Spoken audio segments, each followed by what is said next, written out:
أعوذ بالله من الشيطان الرجيم. بسم الله الرحمن الرحيم. ومن يطع الله والرسول فأولئك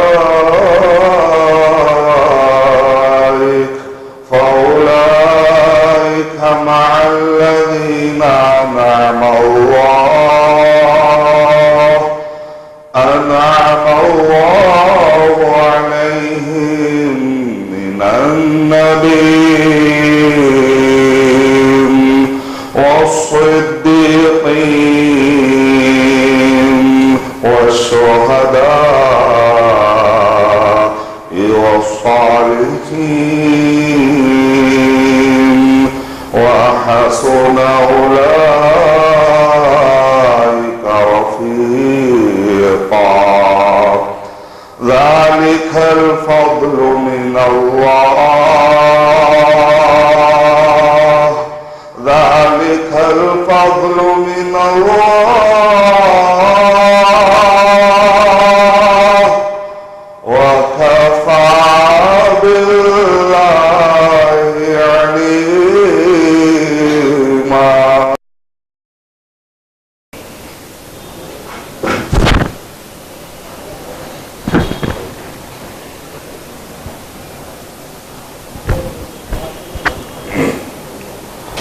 السلام عليكم ورحمة الله وبركاته. الحمد لله رب العالمين، والصلاة والسلام على رسوله الكريم وعلى آله وأصحابه أجمعين. أما بعد، فأعوذ بالله من الشيطان الرجيم. بسم الله الرحمن الرحيم. ولو أنهم فعلوا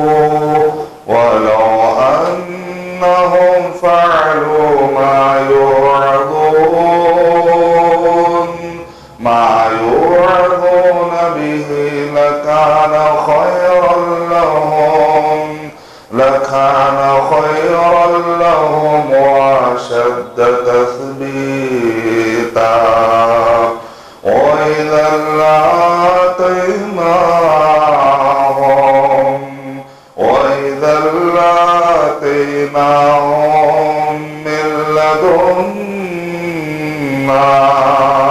من لدنا أجرا عظيما،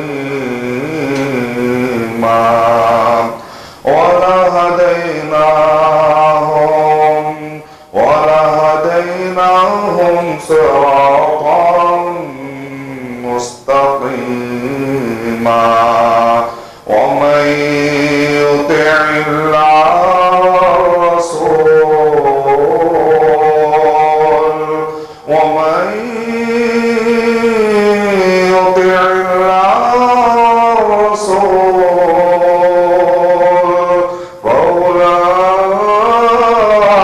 فأولئك مع الذين أنعم الله عليهم من النبيين والصديقين والشهداء والصالحين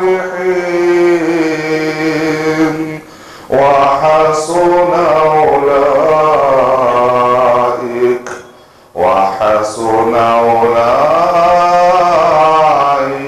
رفيقا.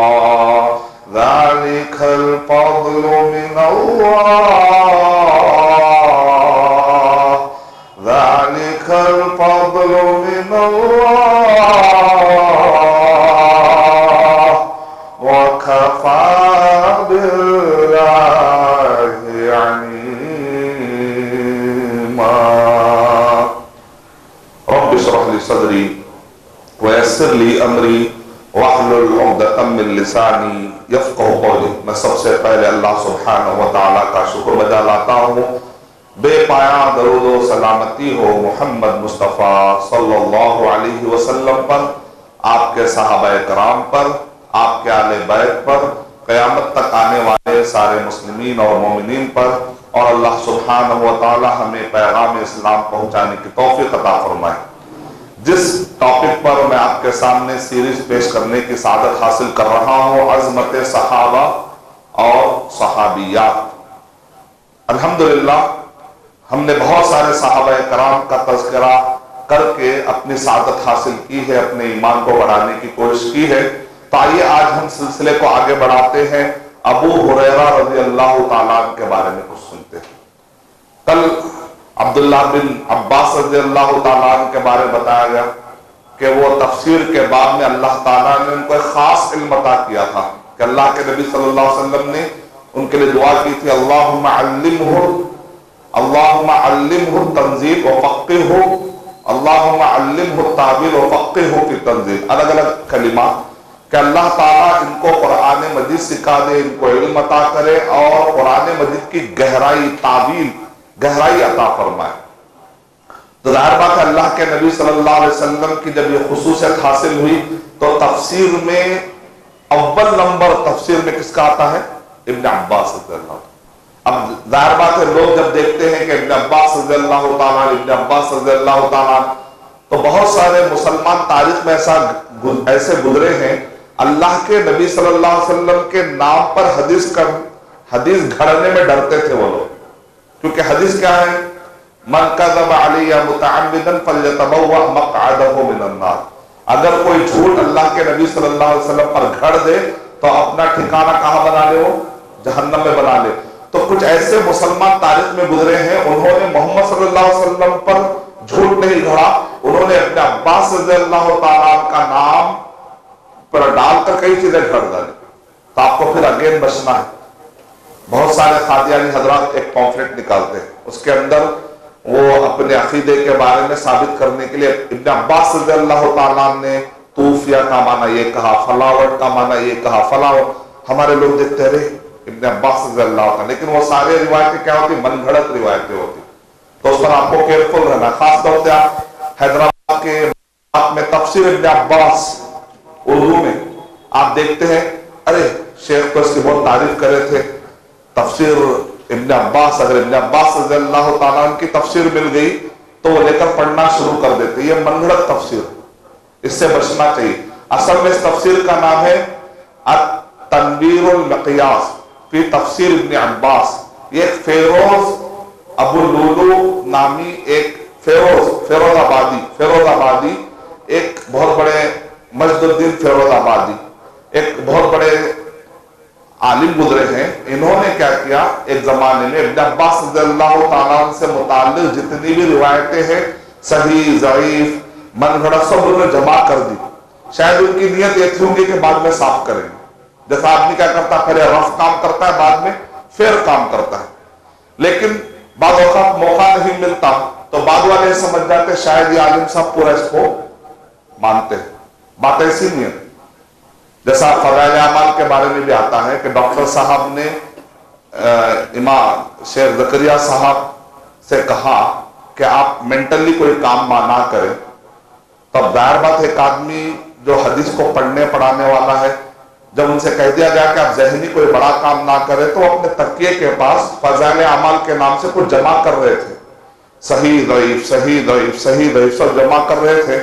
جیسے ان کا انتقال ہوا اور تکیے کے پاس سے وہ کتاب نکال کر اس کو پوری طرح سے چھاپ دیا گیا، اور اس میں شیخ کی کوئی غلطی نہیں، چاہنے والوں کی غلطی ہے کہ وہ کیا چھاپ رہے، کیا پھیلا دے رہے، جبکہ شیخ تو بڑے محدث گزرے، ان کی کتاب ہے اوجز المسالک، موطا امام مالک یا تنویر الحوالک، ایسی جو کتابیں ملتی ہیں اس میں ایک فہرست میں ان کا بھی نام آتا ہے، موطا امام مالک کی شرح کافی وسیع پیمانے پر کرنے والے۔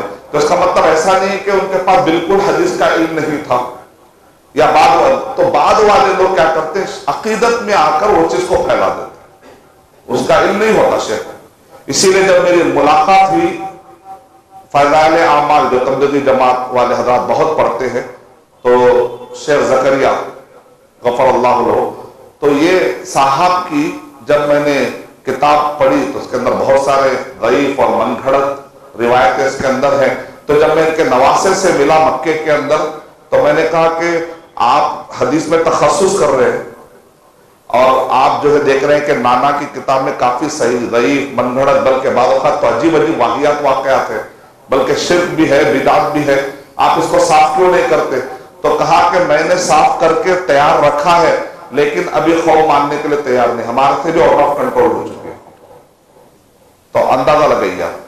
اس کو کہتے ہیں کہ اندھی عقیدت میں الٹا کیا ہے، آپ شیخ کی ایک عالم کیا وہ اس وقت پر لکھے ہیں جبکہ ان کو لکھنے کے لیے جو ہے بالکل صاف کرنے کے لیے ان کے پاس نہ ٹائم تھا نہ صحت تھی. تو تاریخ میں سے بہت ساری کتابیں ہیں لکھ دی گئی ہیں لیکن اس کو صحیح ضعیف میں بانٹنے کا ٹائم نہیں ملا.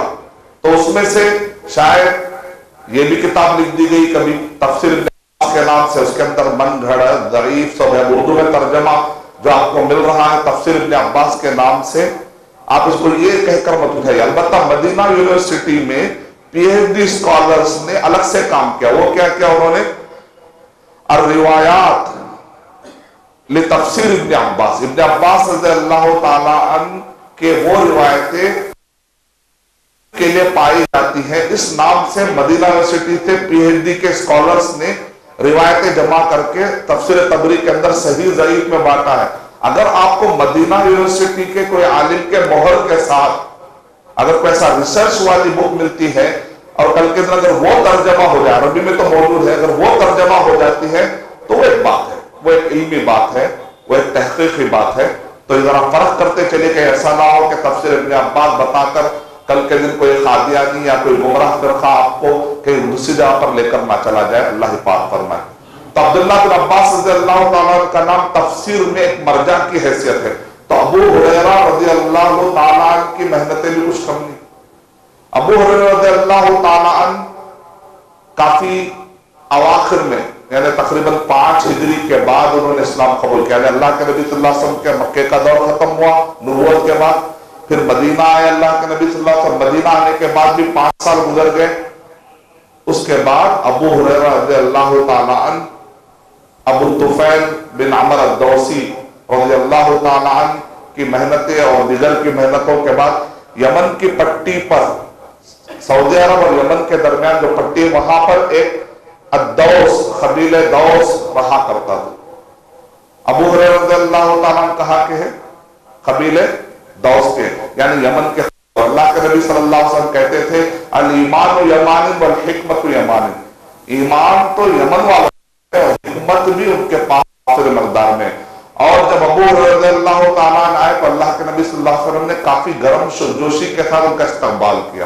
اور ابو ہریرہ رضی اللہ تعالیٰ عنہ پہلے ہی دائیوں کی باتوں پر کلمہ پڑھ چکے تھے اور رستہ جب طبیعت تو اشعار پڑھ رہے تھے کہ رستہ کتنا لمبا ہے، میں نبی سے کب ملوں گا صلی اللہ علیہ وسلم. بڑی محبت کے ساتھ آئے. تب سوال یہ اٹھتا ہے دماغ میں کہ وہ صحابہ کرام جو اللہ کے نبی صلی اللہ علیہ وسلم کے ساتھ مکے میں 13 سال تھے، مدینہ میں شروع میں 5 سال تھے، یعنی کل ملا کر شروع کے اوائل کے دور میں صحابہ کرام ہیں، حدیث میں ان کی روایتیں تھی. سب سے زیادہ حدیث بیان کرنے والے کون ہیں؟ ابو ہریرہ. اب اورینٹلسٹ اور صحابہ کرام کو گالی دینے والے، شک میں ڈالنے والے بار بار یہ سوال اٹھاتے ہیں کہ ایک صحابی اتنی دیر سے آئے پھر اتنی زیادہ حدیثیں ان سے کیسے ملتی ہے، دوسروں سے کیوں نہیں ملتی؟ کیا جواب ہے؟ اگر آپ کو اچانک کوئی سوال کر دے تو کہ ہم شک میں آ جائیں گے یا جواب تیار رکھیں گے؟ ہم کو میدان چھوڑ کے بھاگنا نہیں ہے. ہم یہ نہیں کہیں گے چلو عالم کے پاس. ہماری عام جنتا بھی اتنی تیار ہو جائے کہ عالموں کے پاس جا کے ٹائم کیا ویسٹ کرے، جواب تو میں دیتا ہوں. واللہ کوئی آ کر باطل فرقے ہمارے علماء کا ٹائم ویسٹ نہیں کرنا. عام آدمی اتنا ریڈی ہو جانا ہے کہ کئی سوالوں کے جوابات معلوم ہے نا. تو اس کا سب سے پہلا جواب یہ ہے کہ دیگر صحابہ کرام کو حدیث نہیں تھی یہ نہیں کہہ رہے ہیں، حدیث بیان کرنے کے لیے بھی تو ٹائم ملنا چاہیے. وہ بڑے جو صحابہ کرام تھے وہ جنگوں میں بزی تھے، وہ غزوات میں بزی تھے، کیونکہ اسلام بڑی تیزی کے ساتھ پھیل رہا تھا. تو ہیومن ریسورس جو تھا اور جو بڑے صحابہ تھے، اور آپ جانتے ہیں کہ اگر کہیں جنگ کرنے بھی جانا ہے، وہاں کا مال غنیمت لانا ہے، سسٹم چلانے کے لیے سب سے پاورفل امانت دار جو گروہ ہوتا ہے، جس پر آپ کو بھروسہ ہوتا ہے، اس کو بھی جاتے ہیں۔ ایسا تو نہیں کہ اللہ کے نبی صلی اللہ علیہ وسلم ہر ایک کو بھیجا دیے، کوئی بھی نیا کلمہ پڑھتے تھوڑے بھروسہ ہوتا، پہلے چیک کیا جاتا ہے، ان کے قربانیاں کیا ہے، ٹریک رپورٹ دیکھی جاتی ہے۔ تو اس میں جو اکابر تھے، بڑے صحابہ کرام تھے جو مدت سے لگے ہوئے تھے، دور دراز کے علاقوں میں اللہ کے نبی صلی اللہ علیہ وسلم کو بھیجتے تھے، تو وہ صحابہ کرام غزوات میں بزی تھے، ان کے پاس اتنا ٹائم نہیں ملا کہ شاگردوں کو جمع کر کے حدیث بیان کرے۔ حدیث ابو ہریرہ رضی اللہ تعالیٰ نے یہ پالیسی اپنائی تھی کہ میں کہیں جاؤں گا، حالانکہ وہ بھی بعد میں غزوات میں شریک ہوئے، اس میں کوئی شک نہیں ہے، لیکن اللہ کے نبی صلی اللہ علیہ وسلم کے پاس جو ٹائم ملا غنیمت، وہ نہ تجارت کرنے جاتے تھے۔ ایک مرتبہ عمر رضی اللہ ایسے ہی، کیا ہے ابو ہریرہ رضی اللہ تعالیٰ بہت حدیثیں بیان کر رہے ہیں، تب ابو ہریرہ رضی اللہ تعالیٰ بولے ہاں مجھے تجارت کے لیے ٹائم لگانے کی ضرورت نہیں، اشارہ دے دیا، آپ تجارت کے لیے ٹائم میں لگاتے۔ آپ ابو ہریرہ رضی اللہ تعالیٰ کیا کرتے تھے، تھوڑا تجارت کے لیے بھی ٹائم لگاتے تھے۔ ایک دن اللہ کے نبی صلی اللہ علیہ وسلم کے پاس وہ حاضر ہوتے تھے، جس دن وہ حاضر نہیں ہوتے تھے اپنے پارٹنر کو بھیجتے تھے۔ تو ابو ہریرہ رضی اللہ تعالیٰ بھی اشارہ کرتے بولتے ہیں ہاں مجھے تجارت کے لیے جانے کا جو ٹائم نہیں ملتا تھا نا، اس میں نے حاصل کیا۔ اور اللہ کے نبی صلی اللہ علیہ وسلم سے جا کر ابو ہریرہ رضی اللہ تعالیٰ کہتے ہیں اللہ کے نبی صلی اللہ علیہ وسلم مجھے بہت محبت ہے کہ میں آپ کے حدیثوں کو یاد کروں گا۔ اللہ کے نبی صلی اللہ علیہ وسلم نے کہا اچھا ایسا کیا، چلو ایک چادر پھیلاتے۔ اللہ کے نبی صلی اللہ علیہ وسلم چادر پھیلائے۔ صحیح بخاری کے اندر اس کا ایک ٹکڑا موجود ہے، تفصیل سے دیگر کتابوں کے اندر ہے۔ ابو ہریرہ رضی اللہ تعالیٰ کہتے ہیں کہ وہ چادر اتنی صاف تھی کہ اس کے اوپر چلنے والی چوٹی کو بھی دیکھ رہا تھا۔ اس کے بعد اللہ کے نبی صلی اللہ علیہ وسلم نے حدیثیں بیان کی اور آپ نے دعا کی، کہا کہ تم اس کو اپنی طرف لے لیے۔ اس کے بعد میں ایک حدیث بھی نہیں بھولا، یعنی اللہ کے نبی صلی اللہ علیہ وسلم کے خاص دعا جیسا ابن عباس رضی اللہ تعالیٰ عنہ کو لگئی، ویسے ایک خاص دعا کس کو لگئی، ابو ہریرہ رضی اللہ تعالیٰ کو بھی لگئی، ابو ہریرہ رضی اللہ تعالیٰ عنہ کو بھی لگئی۔ بھولتے نہیں تھے، تو کم مدت تھی، اگرچہ کہ 5 سال 5.5 سال کی مدت ملی اللہ کے نبی صلی اللہ علیہ وسلم کے ساتھ، لیکن انہوں نے پورا ٹائم لیا۔ کہتے ہیں کہ میں صفہ ہی رہتا تھا، سب اپنے گھر جاتے تھے، بیوی بچوں میں بزی ہوتے تھے، یہ ہمیشہ اللہ کے نبی تھے۔ اور کیفیت کیسی تھی، میں شدت بھوک کے لیے اپنے بھوک کا انتظام کرنے بھی نہیں جاتا، اور میں اپنے آپ کو جیسے سانپ اپنے آپ کو موڑ لیتا ویسا موڑ کر اپنے پیٹ کو دبا لیتا تھا تاکہ بھوک کا احساس نہ ہو۔ اور صحیح بخاری میں لکھا ہوا ہے كنت اعمد على کبدی، میں اٹھنے کے لیے اپنے ہاتھ کو اپنے جو ہے کبد، الکبد والدہان یعنی کلیجہ، یہ جسم کا میرا جا کے لگ جاتا تھا کلیجہ، اور شدت بھوک کی وجہ سے میں اس کو دباتا تھا زمین پہ، اندر کے جو آرگنز جو بھی باہر نکل، دبلے کاڑی ہو گیا ایک آدمی بھوک سے، تو اندر کے جو آرگنز ہیں اس میں سے ایک کبد یعنی کہ ایک کلیجہ، اور یہ آپ کہتے ہیں بھئی یہ جو ہے کلیجہ ہے، یہ تلی ہے، جو آرگنز ہے، کہا کہ یہ حصے کو میں زمین پہ دباتا تھا بھوک کو دبانے کے لیے، لیکن حدیث کو مس نہیں کرتا تھا۔ یہ ہمارے ہاتھوں میں جو صحیح بخاری آئی ہے نا، اس کو ایسے لیٹے لیٹے پڑھتے ہیں نا، مجھے بہت دکھ ہوتا ہے کہ میں ایسا لیٹے لیٹے ناول بھی تھوڑا تھوڑے پڑھیں گے، قرآن مجید کو بعد لیٹے پڑھے ہوئے۔ یہ دین بہت سارے قربانیوں کے بعد آیا، بہت سارے لوگوں نے اپنے خون پسینے نہیں، اپنے آرگن کو سکھا دیا، انہوں نے اپنے خون، بھوکے پیٹ تھے، اور اپنے آپ کو کہتے پتھر رکھتا تھا ہمیشہ میں، وہ پتھر کو پیٹ پہ دبا دے کے اللہ کے نبی صلی اللہ علیہ وسلم کے پاس ہمیشہ پڑا رہتا تھا۔ انصار کے بچے جاتے جاتے جیسے بال کو جاتے تھے بچے مارتے ہیں نا، وہ سمجھتے کوئی چیز ہے، سمجھتے تھے کوئی پتھر رستے کا ہے، تو جاتے جاتے مجھے لات مار کے جاتے تھے، یعنی ان کو پتا نہیں تھا کہ انسان تو انسان ہے، یعنی ایسا موڑے ہوئے ہیں۔ بعد رضی اللہ تعالیٰ کہہ رہے بعد لوگ مجھے مجنون اور پاگل سمجھتے ہیں، پڑا ہوا ہے، لیکن بعد میں پتا چلا اللہ کے نبی صلی اللہ علیہ وسلم نے جو حدیث شریف بیان کی، جو دعا کی، اس کی برکت یہ ہے کہ انہوں نے اتنے حدیثیں یاد کر لی تھی، جو مسئلہ پوچھے حدیث وہاں سے نکلتی تھی۔ ماشاءاللہ، محنت کا پھل میٹھا ہوتا ہے، صبر کا پھل میٹھا ہوتا ہے۔ آج پوری دنیا ڈیپینڈ ہے کئی حدیثوں میں ابو ہریرہ رضی اللہ تعالیٰ عنہ کی سند پڑھنے، ابو ہریرہ رضی اللہ تعالیٰ عنہ کے علم کو حاصل کرنے کے لیے. تو آپ اس سے اندازہ لگائیے کہ ابو ہریرہ رضی اللہ تعالیٰ عنہ نے جو حدیثیں بیان کی، اگر ہم جب پڑھے حدیث کو تو یہ جذبے سے پڑھے کہ یہ ہمارے صحابہ کرام کے محنتوں کے نشانیاں ہیں. پھر اس کے بعد محدثین، یعنی کہ جو محنت کرنے کا انداز ہے. مجھے شیخ البانی رحمۃ اللہ علیہ کی بھی محنت یاد آ گئی. یہ جو محدثین ہوتے تھے نا، بڑی محنت کرتے تھے، جب جا کے یہ قرآن صحیح حدیث کے جو محفوظ نص آپ کہہ سکتے، یہ محمد صلی اللہ علیہ وسلم نے کہا، یقین کے ساتھ کہہ سکتے ہیں یہ اللہ کا کلام ہے، یہ رسول اللہ صلی اللہ علیہ وسلم کا کلام ہے، اتنے کلیئر ڈیمارکیشن کے ساتھ. دنیا کے کسی بھی ریلیجن میں آپ کو اتنی کلیئرٹی نہیں ملتی کہ یہ ان کے مذہبی بڑے نے کب کہا کب نہیں کہا، کلیئرٹی سر نہیں. لیکن ہم کہہ سکتے ہیں ماشاءاللہ، وہ کہنے کے لیے ہم جو ضرورت چارج کہہ رہے ہیں اس کے پیچھے ان کی محنتیں. شیخ البانی رحمۃ اللہ علیہ بھی محدث ایسے نہیں بن گئے، آج کے دور میں انہوں نے صحیح پر بانٹا ہے، اتنی بڑی محنت کی ہے انہوں نے. تو کہتے ہیں جب میں حدیث کا علم میں نے شروع کیا تو میں اتنا غریب تھا کہ میرے پاس پیپر خریدنے کے بھی پیسے نہیں تھے. تو کیا کرتے تھے، رات میں جب پورے لوگ سو جاتے، گھروں کی طرف جاتے، تو اپنے پاس جو ہوتا نا، جو چنے رکھتے اور ان کے پاس سب کو پیپروں میں ڈال کے دیتے. تو وہ جو پیپرز ہوتے کھا کے پھینک دیتے لوگ. بعض میں وائٹ پیپرز بھی رہتے ہیں، اچھے پیپرز بھی رہتے ہیں. تو رات میں جا کے پیپر چنتے تھے، کیونکہ ان کے پاس پیپر نہیں تھے. شیخ البانی رحمۃ اللہ علیہ کہتے ہیں میرے پاس پیپر خریدنے کا پیسہ نہیں تھا، تو اتنا بڑا سوا خریدتے تھے. ایک ہوتی سوئی، ایک ہوتا سوا، یعنی جس سے تھیلے کو کرتے، اور ایک رسی خرید لیے تھے. پیپر جمع کرتے تھے پورے بعد، جا کر اس کو صاف کرتے تھے. کیسے لوگ ہیں اتنے وائٹ پیپر کو چنا کھا کے پھینک اس کو ایسا استعمال کرتے. قدر ان کے پاس ہوگی جن کے پاس موجود نہیں ہے. جس کے پاس موجود ہے وہ آدمی کیا قدر کرے گا. اللہ تعالیٰ ہم کو اللہ کی نعمتوں کی قدر کرنے اور اسراف کرنے سے بچائے. ہمارے لیے وہ روٹی پھینکنے کی ہوگی، کسی کے لیے وہ ایک وقت کی غذا ہے. کبھی کوئی ایسی چیز پھینکنے سے پہلے ایک مرتبہ سوچ لے کہ یہ دانا اگر کنڈی میں پھینک رہا ہوں میں، اور کل کے کوئی بھوکا مرے گا حیدرآباد میں، کہیں اس کی بددعا مجھے نہ لگ جائے. یہ سوچ آتی ہے، سیدھا کم ڈالے گا. جتنا کھانا ہے اتنا ہی ڈال لینا، جتنا یوز کرنا ہے اتنا ہی خریدنا ہے.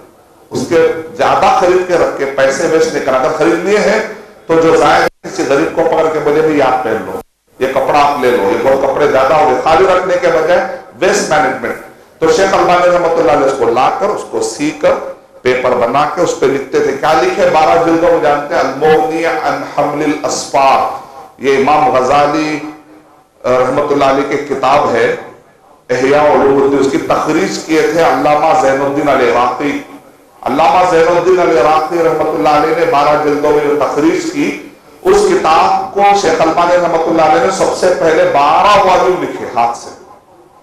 لکھنے کے بعد ان کو حدیث میں صحیح ضعیف کیسے کرنا ہے سمجھ میں آیا. تب جا کے انہوں نے بعد میں محنت کرتے کرتے انہوں نے ایک دن ارواء الغلیل لکھ دی. ماشاءاللہ، مطلب یہ کہ بہت بڑی محنت ہے. آج ماں باپ کہتے ہیں ہمارے بچوں کو ہم بک دے رہے ہیں، پین دے رہے ہیں کہ بچے نہیں پڑھ رہے. ماں باپ خون پسینہ کر کے محنت کر کے بچوں کو لا کے فیس دے رہے ہیں، پین دے رہے ہیں، بس دے رہے ہیں، پھر بھی بچے آؤٹ پٹ دیکھیں تو پھر بچوں کے اندر نہ دنیا کا علم پورا ہے نہ دین کا علم پورا ہے. کیوں؟ اس لیے کہ بچوں کو آپ نے صحابہ کے قصے سنائے نہیں، آپ نے محدثین کے قصے نہیں سنائے. جب تک آپ محدثین اور صحابہ کرام جو علم حاصل کرنے کے لیے جو محنت کرتے تھے وہ قصے نہیں سنائیں گے تو بچوں کے اندر وہ جذبہ نہیں آئے گا. تو ابو ہریرہ رضی اللہ تعالیٰ نے کافی محنت کی حدیثوں کو جمع کرنے کے لیے. ایک مرتبہ حضرت عائشہ رضی اللہ تعالیٰ عنہ نے بھی پوچھ دیا، کیا بات ہے ابو ہریرہ رضی اللہ تعالیٰ عنہ، آپ کچھ ایسے حدیثیں سنا رہے جو ہم کو بھی نہیں معلوم ہے. پھر وہ بولے مجھے کاجل لگانے کا جو ٹائم ہے نا، وہ ٹائم جو حدیثیں پڑھنے میں ملتا تھا. یعنی اتنا پیار سے جواب دیتے تھے نا کہ جواب بھی ہو جاتا تھا اور اس کے اندر وجہ بھی آ جاتی تھی.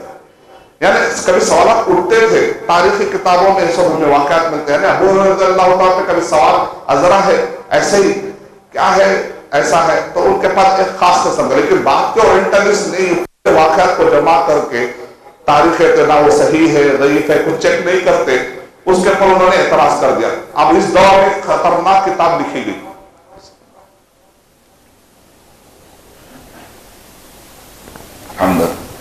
ابو ریا ایک چھپا ہوا ایک ایسا شخص ہے جو اپنے آپ کو شیعہ کہتا ہے، لیکن مصر کی ایمبیسی سے دوستی کر کے اس شخص نے شیعہ کو بھی بدنام کر دیا، سنی کو بھی بدنام کر دیا، کیونکہ پتہ ہی نہیں چلا کہ یہ شخص ہے کیا. مصر کی ایمبیسی سے اس کتاب کو شائع کرنے کے لیے کامیاب ہو جاتا ہے. ایک معنی میں مصر کے علماء کی اس نے کیا کر دی؟ توہین کر دی. اور وہ کتاب جب چھپ گئی پورے لوگ نوجوان شک میں آنے لگے حدیث کے اوپر. مصر کے اندر سے منکرین حدیث کا جو بہت بڑا گروہ نکلا، پھر پاکستان اسے ہوتے ہوئے انڈیا حیدرآباد کے اندر. آج منکرین حدیث میں ایسے ایسے گروہ بھی ہیں جو 5 نمازیں پہلے پڑھتے تھے، اب 3 نمازیں، اب تو 1 نماز بھی نہیں پڑھنے والے آ گئے. تو بولے نماز بدعت ہے، روزہ بدعت ہے، زکات بدعت ہے. اللہ تعالیٰ اس فتنے سے بچائے. ایک آدمی نماز نہیں پڑھنا چاہ رہا ہے تو لوگ کیا بولیں گے؟ ارے غیر دیندار ہے، نماز نہیں پڑھ رہا ہے. تو پلٹا کہہ رہا ہے نماز پڑھنے کا ذکر ہی نہیں، تاکہ مجھے کوئی آدمی تانا ہی نہ دے. تو اپنے آپ کو تانے سے بچانے کے لیے حدیث کا انکار کر رہے ہیں، اپنے بے عملی کو چھپانے کے لیے حدیث کا انکار کر رہے ہیں. یہ قسم کا فتنہ ہے. اپنے بے عملی کو چھپانے کے لیے آدمی جو نعوذ باللہ شریعت ہی کے ساتھ کھلواڑ شروع کر دے. اللہ تعالیٰ ایسی شیطانیت سے بچائے. ابو ریا نامی شخص نے کیا کتاب لکھی؟ نعوذ باللہ ابو ہریرہ رضی اللہ تعالیٰ کے جھوٹ. اب سب سے پیچھا اس شخص کا پیچھا اٹھانے والے شیخ عبد الرحمن بن یحییٰ المعلمی، یمن کے رہنے والے. شیخ البانی رحمۃ اللہ علیہ کہتے ہیں یہ عالم کو اور شیخ عبد الرحمن المبارک پوری رحمۃ اللہ علیہ کو، علامہ رشید رضا کو، یہ 3 عالموں کو پڑھ کر میرے اندر حدیث کا جذبہ جاگا. اتنے بڑے عالم. شیخ عبد الرحمن بن یحییٰ المعلمی حیدرآباد میں 10 سال تھے. یمن سے آ کے حیدرآباد میں نظام سرکار جو ہے ان کے بارے میں سنا کہ ماشاءاللہ سلفی عالم، اہل حدیث عالم کو اتنی عزت ملی حیدرآباد میں زمانے میں کہ یہاں کے علماء نے کہا فی الوقت حدیث کے معاملے میں اگر کوئی سب سے بیسٹ عالم ہے تو ہندوستان کے اس زمانے کے علماء نے کہا عبد الرحمن بن یحییٰ المعلمی نے ان کو بلاؤ. تو نظام سرکار نے ان کو بلا کر 10 سال کے لیے رائل گیسٹ بنا کر رکھا تھا. تو دائرۃ المعارف سے انہوں نے ایک ایک کتاب ایسے ایسے کتابیں 500 والیوم نکالے رجال پر حدیث کے، جو آج سعودی عرب میں پڑھائی جاتی ہے ماشاءاللہ علم و رجال پر. تو شیخ عبد الرحمن بن یحییٰ المعلمی جب پتا چلا کہ اس آدمی نے ابو ہریرہ رضی اللہ عنہ کیا تو انہوں نے کتاب لکھی اور انہوں نے جواب دے دیا. آپ پڑھ لیجئے الانوار الکاشفہ پڑھ لیجئے، آپ تنقیل کتاب پڑھ لیجئے، اس کے اندر تفصیلی طور پر رد ہے. اور ڈاکٹر ضیاء الرحمن العازمی عمری جو مدینہ سعودی عمر آباد کے عالم ہیں، پہلے برہمن تھے، بعد میں انہوں نے اسلام قبول کیا. عمر آباد سے انہوں نے ڈگری حاصل کی، پھر مدینہ یونیورسٹی گئے، اتنا پڑھے وہاں پر پی ایچ ڈی کر لی. یہاں تک کہ پی ایچ ڈی کے بعد استاد الکرسی یعنی کہ بڑا لقب ہے، وہ لقب بھی مل گیا. آخر میں شیخ بن باز رحمۃ اللہ علیہ نے ان کو ایک زمانے میں اس زمانے کے حاکم اور بادشاہ سے شفاعت کر کے سفارش کر کے ان کو سعودی عرب کی نیشنلٹی دلا دی. ابھی انہوں نے ایک بہت بڑا کارنامہ کیا. ایک ہاتھ میں آپ قرآن اٹھائیں گے تو دوسرے 99% حدیثیں اس کتاب کے اندر ہے، دعویٰ کر سکتے ہیں. 100 کا تو دعویٰ کرنا مشکل ہے، لیکن 99% حدیثیں اس کتاب کے اندر ہے، بول کر ایک کتاب اٹھا سکتے ہیں. باقی کے اور بھی کتابوں میں باقی کی حدیثیں آ جائیں گی. 100% اللہ تعالیٰ نے ہماری ہدایت کے لیے جتنا چاہا اللہ نے محفوظ کر دیا. اتنا بڑا کارنامہ کرنے میں انہوں نے بھی کتاب لکھی مرویات ابی ہریرہ رضی اللہ تعالیٰ.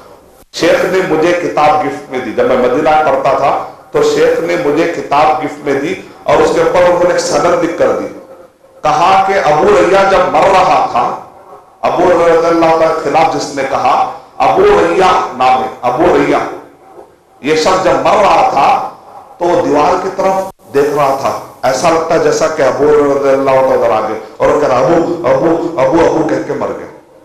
تو یہ واقعے کے وقت پر وہاں پر جو آدمی موجود تھا وہ شخص نے جو سند روایت کی، ڈاکٹر ضیاء الرحمن العازمی عمری نے پوری سند میری کتاب میں لکھ کر مجھے کتاب گفٹ میں کی. کہا کہ آپ کو حدیث سے بڑا شوق لگتا ہے لہذا میں آپ کو گفٹ دینا چاہتا ہوں. ایک سند گفٹ کی شیخ نے مجھے. اللہ جزائے خیر عطا فرمائے.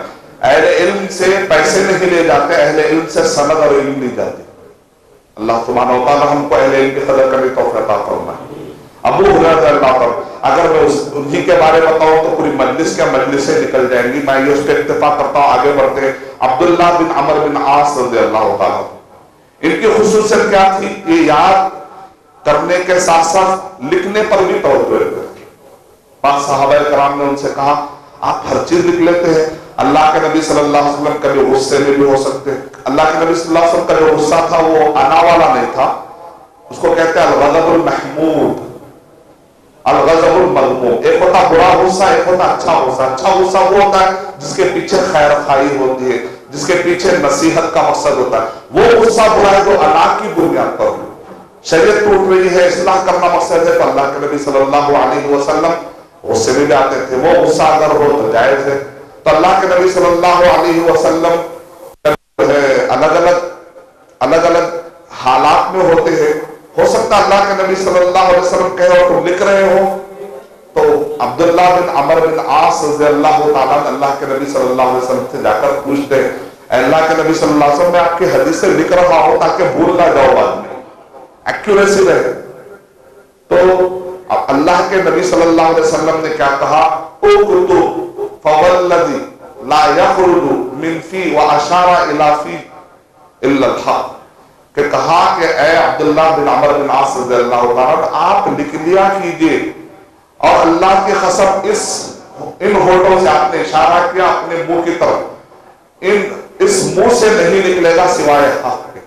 چاہے رات میں بولے اللہ کے نبی صلی اللہ علیہ وسلم، دن میں بولے، کیونکہ واللہ یعصمک من الناس، اللہ تعالیٰ کس کی حفاظت کرتے ہیں؟ محمد صلی اللہ علیہ وسلم کی حفاظت کرتے ہیں. تو یہاں سے جو بھی نکلے گا حق ہی نکلے گا. تو عبداللہ بن عمر بن عاص رضی اللہ تعالیٰ کے صحیفے کا نام کیا ہے؟ صحیفہ الصادقہ.